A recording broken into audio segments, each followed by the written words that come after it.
লক্ষ্মীর ভান্ডারে বড় বদল, জুলাইয়ে কারা পাবেন কারা নয়, জারি হলো নতুন নির্দেশ। নমস্কার, আমি বাবলি আর আপনারা দেখছেন বঙ্গবাবলি ইউটিউব চ্যানেল। আপনাদের সকলকে বঙ্গবাবলি ইউটিউব চ্যানেলে স্বাগত। চলে এসেছে নতুন ভিডিও নিয়ে। আপনারা ভিডিওটি প্রথম থেকে শেষ পর্যন্ত দেখবেন। ভালো লাগলে অবশ্যই লাইক করবেন, শেয়ার করবেন, আর ইউটিউব চ্যানেলে নতুন হয়ে থাকলে চ্যানেলটি সাবস্ক্রাইব করবেন। চলুন আজকের ভিডিও শুরু করি।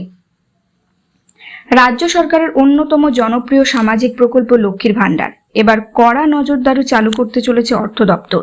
প্রকল্পের টাকা অনিয়ম রুখতেই নেওয়া হয়েছে এই সিদ্ধান্ত।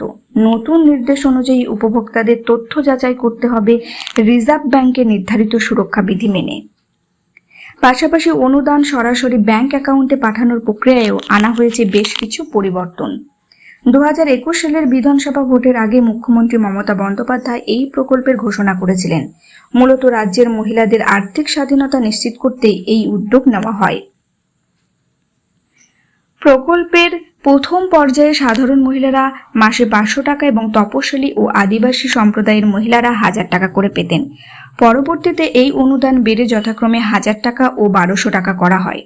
বর্তমানে লক্ষ্মীর ভান্ডার সহ একাধিক সরকারি প্রকল্পে ডিরেক্ট বেনিফিট ট্রান্সফার পদ্ধতিতে উপভোক্তাদের অ্যাকাউন্টে টাকা পাঠানো হয়।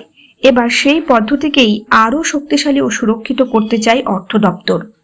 এক নির্দেশিকায় জানানো হয়েছে প্রতিটি দপ্তরকে বাধ্যতামূলকভাবে NPCI national payments corporation of ইন্ডিয়ার মাধ্যমে তথ্য যাচাই করতে হবে।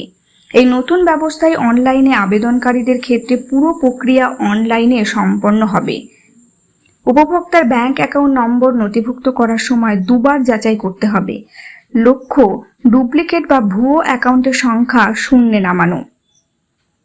সরকারি সূত্রে আরও জানানো হয়েছে, যারা তথ্য অনুবাদন করছেন বা যার মাধ্যমে তথ্য যাচ্ছে তাদের দায়িত্বও নির্দিষ্ট করা হবে, অর্থাৎ পুরো প্রক্রিয়ায় স্বচ্ছতা ও জবাবদিহি নিশ্চিত করা হবে। এছাড়াও অর্থ দপ্তর থেকে 16 দফা করণীয় নির্দেশ জারি হয়েছে। লক্ষ্মীর ভান্ডার প্রকল্পটি শুরু থেকেই মহিলাদের আর্থিক নিরাপত্তার জন্য একটি গুরুত্বপূর্ণ হাতিয়ার হয়ে উঠেছে। তবে প্রকল্পের টাকা যাতে সঠিক হাতে পৌঁছায় এবং কোনো রকম দুর্নীতি না ঘটে সেদিকেই এবার জোর দিচ্ছে রাজ্য সরকার। এই ছিল আজকের ভিডিওটি ভালো লাগলে অবশ্যই লাইক করবেন, শেয়ার করবেন। ইউটিউব চ্যানেলে নতুন হয়ে থাকলে চ্যানেলটি সাবস্ক্রাইব করবেন।